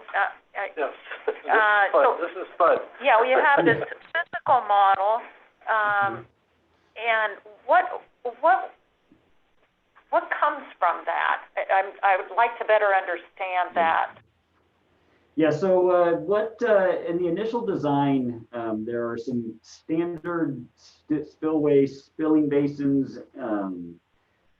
or the end of the spillway there that you can kind of bolt onto this. When they did that, they identified it was a massive structure, and it just didn't work out there. It didn't fit. The foundation wasn't what we needed. The walls were going to be gigantic. So what this physical model allows us to do is design a spillway and then a stilling basin at the bottom that is customized to the exact conditions out there on the ground.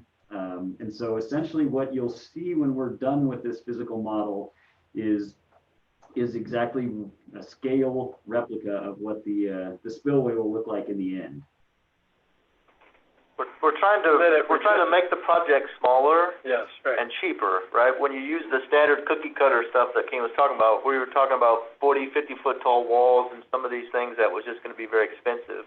By doing this physical model, we can demonstrate to the regulators, which is FERC and DSOD, that with these changes, the flow works, right? This model shows that this configuration works. That configuration ideally is less expensive to build, so it's worth the money to do this modeling to be able to demonstrate to the regulators that we can build a different structure. And in order to persuade the regulators, correct, they need to see that physical alternative. Yeah, this is something that's been done for a very long time, and that's a very tried and true method, and it's much easier to get support with them when you can show the physical model and that it's actually. And I asked that question. I said, "Will they accept the modeling?" They said yes. Yeah. Okay. So, yeah, it's a win-win. Yeah. Yeah. This is actually going to be a very large model. They're building it up in a warehouse in Canada. Yeah. This is something that it's a big undertaking to build this model. Yeah. What's the scale of that model, Kian? I knew you were going to ask that, and I can't remember where to land. That's the obvious next question. I believe we landed at a 1:40 scale. There was a lot of negotiation surrounding that, though. So, because the modeling plan had to be approved by the regulators as part of them saying that they'd be willing to accept the results of the model. We had to write the modeling plan. They reviewed it, accepted the modeling plan, and now we're going to go execute the construction of the model. Okay, interesting. Thank you. Yeah. Okay. So still under program 10.3, let's go to row 2. This is the Conley and Van Diesen Dam upgrades. We're looking at a project this is preventative maintenance essentially to improve dam stabilization, abutment protection against scouring, and water supply upgrades. This one is currently in the design phase. A draft alternatives report has been reviewed by the district with further evaluation needs to be performed in order to design, decide on the preferred design alternative for the project. This final alternative report is expected next month in February and will be submitted to DSOD and FERC for their review and approval. From there, Hydro will work to transfer this project over to the engineering department for the next phase of the design and to keep this project moving. Can I ask a question? Because that phraseology, I was curious about the relationship between your engineering team in Hydro versus NID's mothership under Doug's, operation. So could you just explain how the two groups work together and how you divide roles and responsibilities? It's kind of a hybrid process, right? A lot of these projects start in on Kian's side of the shop, and they get to a certain level where they will hand off to us. A lot of this stuff is very specialized engineering work, which is not within our wheelhouse anyway. And so some of those, as you can see in this report, Hydro and Nathan, they're handling that component of it, getting it to basically to a level where they were handed over to us to construct it, to go through that process and actually build it and be the construction manager, et cetera. Okay. Some of these we actually work in sync where they just come up with, this is what we need to do. They then hand it off to us, and we actually do everything from this side of the shop. And there's some of those identified here as well. You know, things like the Scott's Flat Spillway and the Comby one, those where we've worked, right? I've reviewed the draft reports for the alternatives. We've had input into those. They'll get those buttoned up, and then they'll hand them over to us, and then we'll go through and actually get the design done. Hire consultants to do that, because again, it's outside of our area of expertise, and then build those projects. Okay, thank you. Okay. Let's go down to row 3 under program 10.3. This is the French Dam upgrade projects. These will aim to replace damaged sections of the concrete liner on the upstream dam face in order to minimize leakage. We're also going to modify the spillway training walls to prevent overtopping and construct a new weir on the dam outlet to measure downstream flows from French Lake. This one is in the design phase. We currently have design drawings, a construction quality control inspection program, and a temporary emergency action plan. All have been submitted to FERC for their review and approval. Assuming we get that approval, construction is currently planned for the fall of this year. And that will be managed by engineering, kind of touching on what Doug mentioned there, handling the construction management side of that project. Yeah, and this is one where we've worked with them for the developing the QSIP as well and that kind of stuff, right? So. Did he say this is French Reservoir? French, yeah. French Dam upgrades, yes. French Dam. Yeah. Okay, that takes care of program 10.3. Any questions before we move on? All right, so let's go down to program 10.4, the Hydro Lower Division Waterway Improvements. We've got a few projects here, starting with row 1 for the Chicago Park Forebay and Canal Liner Replacement Project. I'm showing Rucker as the first one on this list. Okay, I'm missing a project on my copy. The first row apparently is for the Rucker Spillgate Replacement Project. That one is aiming to replace a spillgate on the Bowman Spalding Canal at Rucker Creek Crossing. That page. Where is he at? He's missing it on his page. He's missing on his page. You're looking at Rucker, which is the bottom of that second page. Oh, I gotcha. Okay, 10.5. Yeah, Rucker Creek spillgate replacement. Oh, okay. Okay, thank you. Okay. Sorry for that. Let's see. We are. Oh, I think actually that's down at program 10.5, so we're jumping a little too far. We're still back on 10.4. Oh, all right, I jumped too far then. So we're on page 2, program 10.4, for Hydro Lower Division Waterway Improvements. Rucker will come up on the next program. So we should be looking at row 1 under 10.4 for the Chicago Park Forebay Canal Liner Replacement. Yeah. Okay. This project will aim to repair segments of the Chicago Park Canal where existing shotcrete liner needs replacement. It's another regular maintenance project for us. This is another project that we are working on with engineering. It's currently in the planning phase at this time. We have received a damage assessment report from the engineering department that details the findings of a September site visit we made during the annual outage while the canal was dewatered, to assess the current condition of that liner system. We reviewed this report and we've provided comments back to engineering for revision and are currently working through those together. And then from there, Hydro and engineering will hold scoping discussions to start the development of the design report, which will include an alternatives analysis in early 2021, sometime this year. Going down to the second row here for the Chicago Park Powerhouse tail race repair. This was an issue that was identified in conjunction with row 1, just above it. During that same September site visit we made to this facility, we took a look at the tail race, in which we observed some potential concerns with erosion in the Bear River. And so we're going to be taking a closer look at that and ultimately determining the project scope this year so that we can start planning for a future repair as well. Down to row 3 for the Dutch Flat Canal liner replacement project. This one's also looking to repair segments of the Dutch Flat Canal where the existing shotcrete liner is in need of replacement. This one is also in the planning phase, and Hydro is currently soliciting a condition assessment for that existing liner system that will happen this spring. And this will help us to plan for future repairs starting in 2022. So now let's go down to program 10.5, which is for the Hydro Upper Division waterway improvements. This brings us to the Rucker Creek Spillgate replacement project. This project aims to replace an existing radial gate at the Rucker Creek diversion on the Bowman-Spalding Canal with a new overshot gate that will help to improve personnel safety and operational performance. This one is also in the planning phase, and Hydro is currently working with engineering. We made a site visit to scope out and get design for this gate in place.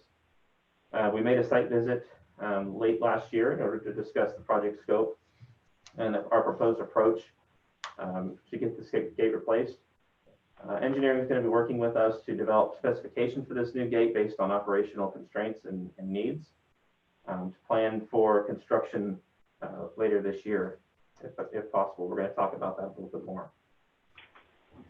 There's a project here. I think you should be looking at row 2, which should tell you that there's a Clear Creek Tunnel replacement project. It should be on the top of page 3.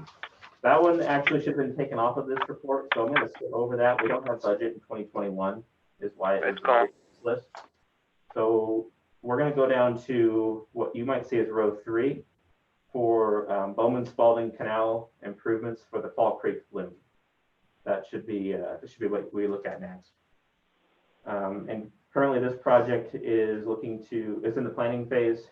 We're looking to make structural enhancements to improve the reliability of the Fall Creek flume, crossing on the VS Canal, I should say. And right now we're reviewing record drawings and reports to develop a flume specification sheet so that we can collect quotes from manufacturers to fabricate these new flume sections for us.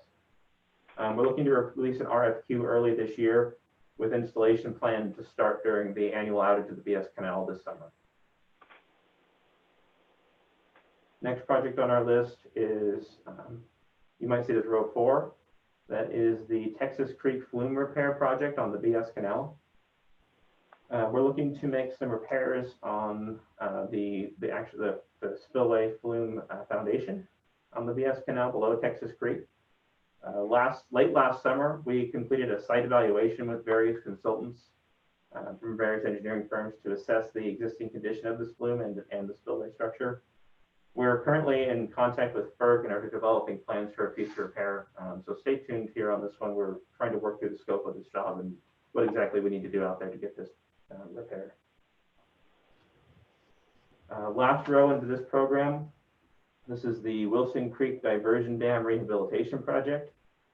This project will look to repair and modify the Wilson Creek diversion structure in order to ensure that diverted flows are measurable and accurate at this facility. We've requested, this one's in the design phase, we've requested some support from engineering to prepare a design for a temporary solution to improve measurement for this upcoming winter season. However, we also will be working on a more permanent solution that will be implemented sometime in the future. So that one's still in the design phase. Lastly, our final program here is 10.6 for hydro SCADA and communication upgrades. Just one to talk about here, and that is the new Hydro Office Radio Tower project. This project is currently in the design. We've contracted with a radio tower design firm to complete a feasibility study and preliminary design for the new radio tower to be located at the site of the future Hydro Office. This essentially will consist of a line of sight survey in order to make sure that a radio communication network is feasible from that location. And the results of this study are expected next quarter, so sometime later this year. That said, if there aren't any questions about the projects we've gone through together this morning, thank you for your time, and we'll pass it back to Doug. Thanks, Nathan. Before we open up for comment, a couple things. One, as Nathan had identified, now that we've gone through all these projects kind of one time, the next engineering committee, we wouldn't necessarily go through line by line, right? What we'd say is, okay, in this group, project 1, 2, and 3, we've made these changes since we've last discussed. We wouldn't necessarily go through all of them as much as we did today. So just wanted to give you a heads up on that. Is there any other questions that the committee members have at this point with regards to the project status? I don't think A lot of so. information. It's an eye-opener to the magnitude of the work we have to do. Yeah, and it's a piece, right? It's a piece that we think we can construct within the budget we have. I mean, if you saw the list of all the projects, it'd be a binder full. But we put the ones that staff feels are the ones that we need to get done as soon as possible, and that's the ones that we move forward with. So. Does the fact that, as I understand it, in the coming 5-year budget plan, property taxes continue to be taken away redirected from the capital program to pay debt service or other operating costs.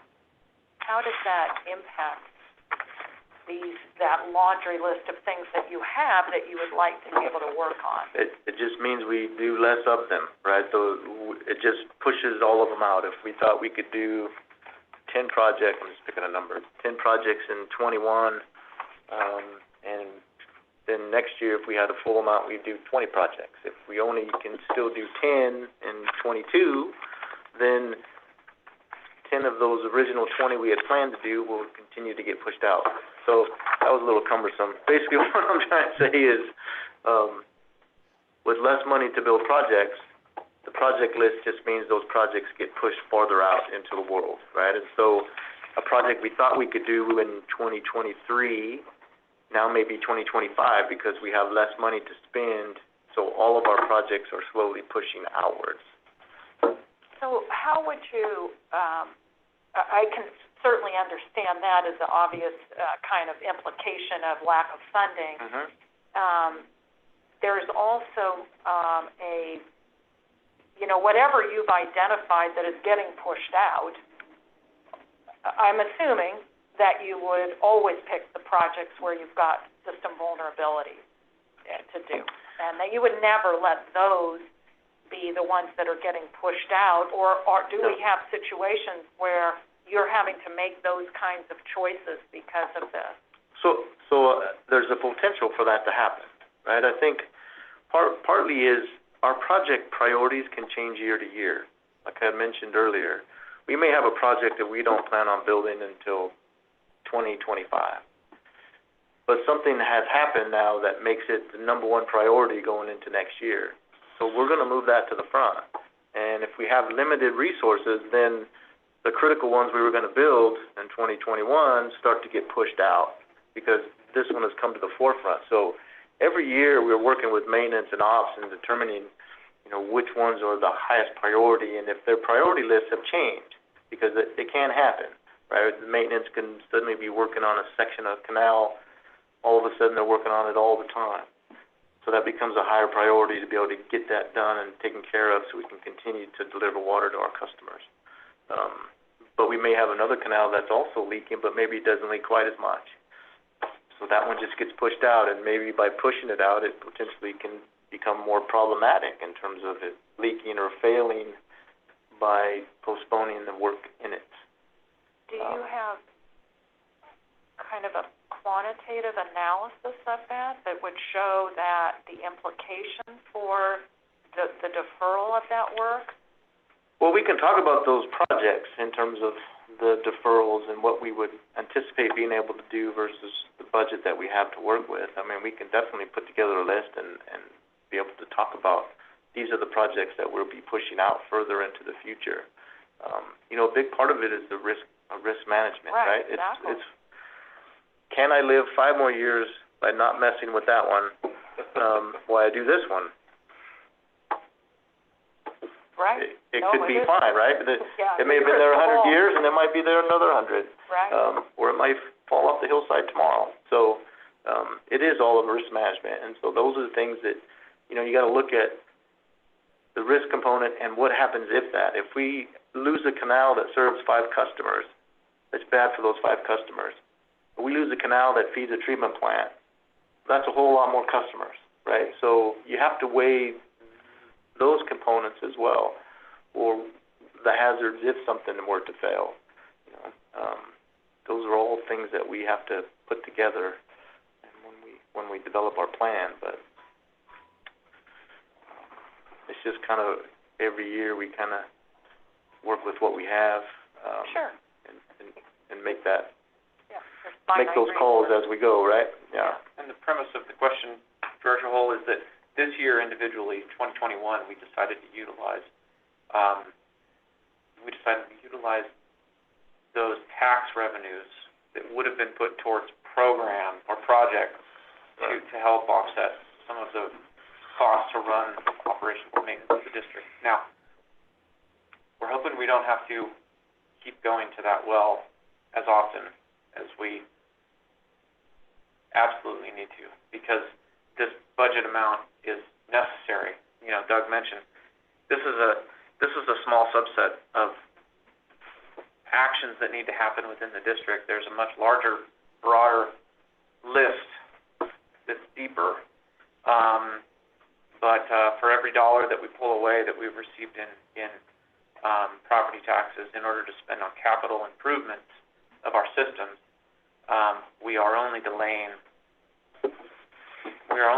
the repair and the operation and the completion of those projects that instinctively we know. I don't believe, I mean, to your question of an in-depth cost analyses of each individual project, we don't do that. We don't have a template document or a analyses where we've hired somebody to go out and find the full risk analyses of these individual projects. We instinctively, in just knowing the system, that's why we meet on an annual basis. You know, it's folks that have seen a leak get bigger, right, over time, or a system that we know we need to do a repair on. But I just kind of, you asked the question about a systematic sort of analyses, risk analyses on reports on any of these projects, and we haven't spent the time to put reports together on each individual. When it comes down to funding for a project, and here it is, and we're presenting it for the board, we typically have enough information, whether it's through a consultant analysis, it's through a multi-year planning document that we've been preparing to make those determinations. Yeah, I certainly can understand that you, from practical point of view, you can't necessarily do the same analysis on every project because it doesn't make sense sometimes just to invest that effort. But I was wondering on the hydro side, do you feel like you have adequate, do you have the adequate funding that you need to do the projects? So Doug mentioned that because of the property tax shift, you're having to change your planning, but I'm assuming hydro isn't under the same kind of obstacle, but I just want to have you confirm that that's a correct assumption on my part. That's correct. The hydro capital program wasn't impacted by the recent funding shift on the water side of the house. Right, but more broadly, does your revenue stream and your reserve base give you the funding that you need as you see it to support your capital program for hydro? Yeah, so far, I think we're doing fairly well with the revenue stream. We obviously have these couple of big projects coming up that are going to require that we bond for them, for the transformers, for the Scotts Flat spillway, the Combe scour job. So there will be some bonding that's necessary, but it all signs point to the revenues being able to support the capital program moving forward. I was going to comment too, Ken, and to Karen, that the hydro is under bigger pressure from regulatory and dam safety, and all those fire suppression projects and all that are all required type stuff, and where they can't defer that stuff. So, but they do have and the other part, Ken, do you recall if the bonding you're referring to was in Marvin's projection that he talked about in the next 7 years or whatever, 5 years? Yes. Yeah, it was. Yeah. Okay. And just to be clear, the dam safety jobs are required. The fire suppression is not required. It may be necessary to maintain our insurance. We don't know that for sure, but we don't have a regulatory mandate to do the fire suppression. So we have board-directed reserve policy that we try to engage in and build those reserve capacities. Remember, hydro has been, over the last number of years, transporting roughly $6 million into the water fund in order to help pay down and offset rates. That money is not being used on the hydro side of the house to increase its reserves and prepare for the FERC relicensing plan, which we know is hundreds of millions of dollars, right? And so there is a balance there that we have to continually look at. Right. And that is a fair point. I would say that if we went back to it was 10 or 11 million dollars that got transferred over a year or two ago, that is absolutely unsustainable for hydro funding its capital program. But it has returned to a more reasonable level here this year. Yeah. And just an aside question, the Deer Creek facility that we're acquiring from PG&E, that is that's a matter of time until it takes place, but that was kind of required of us, right, that we take that facility? Or was that something that we initiated? Or is that too far afield for the... Well, I mean, I think the reality is PG&E was eliminating that asset from their books, and that asset delivers our water to Scotts Flat. So and Keane, correct me if I'm wrong, but if somebody else potentially purchased it, then we'd be dealing with a third party in order to get our water from point A to B. So the fact that Deer Creek generates power based on the water we bring across and deliver, it just made sense that this would be a district-owned facility versus somebody else. Is that? Yeah, I think that's generally a fair way to characterize it. So with the South Yuba Canal being the main artery for the water for the district, it needed to stay there. So we were either going to operate and maintain it, or we were going to pay somebody to operate and maintain it. And the district strategically decided that it was better to do that in-house. Now the Deer Creek Powerhouse specifically, we could turn that off, but it is profitable from the standpoint if you look at just the powerhouse and 4-bay component of it, it will help offset the costs of the South Yuba Canal operations and maintenance. And if I interject, I think we calculated that the cost-benefit ratio of running it, because I think Kean said it can run another 100 years because it's well built. As a broad brush, that it made good sense to run it rather than turn it off. Yep. That we'd be a net gain by running, even though it's a small gain. Yeah. It would be a net gain. So, we're already delivering water there, so you might as well right. spin the turbine with it while you're doing it, right? Yep, exactly. Because it's built into the system. Yeah. Okay. Thank you so much for your patience answering all my questions. No problem. Any other questions from the committee members? We learn a lot in the engineering committee. Is there any questions from the members of the public? Not seeing any hands raised. Okay, we'll go ahead and close the engineering committee meeting for January 19th. Thank you all, both public and committee members. Thank you. Thank you for bearing with our questions. It's, Yeah, it's absolutely. a lot of Good. stuff, but It's a learning curve, we Yeah. get it. Yeah, a lot. Okay, well, thank you very much. thank you.